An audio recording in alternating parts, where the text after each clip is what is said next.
All right, Anderson, I'll let you have this one, and I think we get into the West Side Roundup following this. So Yes, go ahead. yes.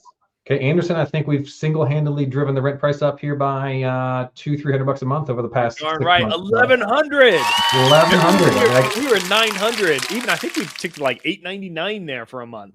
It was like when it couldn't get past it. It was like it didn't make any sense. Well, I mean, here's where it should be. We got to start with that number. Average rental price 1,100. Actually down shockingly month over month, but year over year, look at that, up 15%. Yeah. Number of active homes, 60 active homes on the market, up 15% month over month. Days on the market, a little bit high, 53. That's on the higher side that we've seen other than Westfield, but that's not crazy. It's not Westfield crazy, but it's a little bit high. And then average price per square foot is just right at $1. Apartments are certainly something to talk about there. It's almost as much on the market in terms of apartments. So 57 apartments on the market currently with the affordability play there. So that's $818 is your average rental price for apartments in Anderson, with an average price per square foot of $1.25. Townhomes, there's only 2 of them, so I'm not going to even mention those. But I don't know what happened if people started tuning in, but look at, as of May, it was struggling in the beginning of the year, struggling, and then it just took off in May, and it looks like it's going to stabilize at that 1,000 to 1,100 range, which is where I think it should be. And that's still way, way, way below these other markets where it's butting up against Fishers and Noblesville. It's almost double that. It is double that. So I think it's certainly justifiable. The only thing in Anderson is I never hear much economic news coming from Anderson, right? So the only play it's getting is on its surrounding communities, which is going to be trickle, a slow trickle.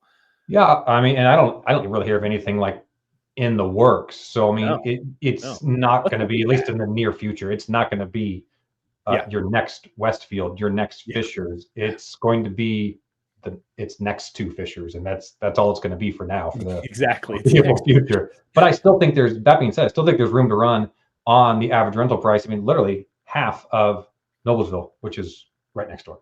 What is that? 10-minute drive, 15-minute drive. I mean, a lot of people are going to do that to save $1,000 a month.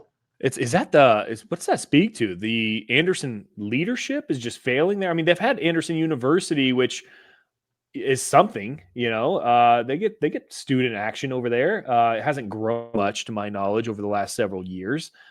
Is that city? I don't know. I just hear nothing out of there. I mean, ever since they lost that plant, I don't know how many years ago that was at this point, but they lost whatever the GM plant. I just think it's like kind of been very depressed economically. I mean, Kokomo was they had similar fallout, GM plants closing like crazy, but yet they've been able to not only maintain but really grow over the last. Yeah, but they've added a couple, haven't they? I mean, having a couple of plants come back in. Yeah, a lot of Chrysler plants that have continued to develop in that area. So I can only assume that that's just due to different type of leadership. Yeah, I don't know. Got it. All right, sales data. For the sales data for Anderson, again, this is I think by far and away the most affordable one that we highlight. And back to our question of the week. This is certainly, if you're looking for a cash flow play, this is where one of the main areas that we would suggest looking, at least starting to look here, because of the affordability of the real estate that's for sale there. So average days on the market, 33 days on the market, really respectable, although that's up 43 and 57% month over month and year over year. Average price per square foot is 110, which is down both month over month and year over year. And then average sales price, unbelievable, 163. Like, where in America can you buy a house for $163,000? Yeah, I know. Anderson, Indiana. I'm telling you, man, unbelievable. Number of homes sold, 87 of those homes sold. So it's not just 1 or 2 of them. There's 87 of those transacting. But look at that. I mean, it did have a great July. It kind of like went crazy, and then August had a bit of a correction. So it seems like some of those numbers are a little bit exaggerated on both ends. But it did fall off in August. So we'll see if that continues. My guess is we'll see it bump back up in September and equalize there a little bit. Yeah. Number of homes sold. I mean, this just goes to show you so fast, so quick that under 200 is where you want to be in Anderson. Would not recommend being one of those 4 people who spent between 450 and That's Yeah, ridiculous. exactly.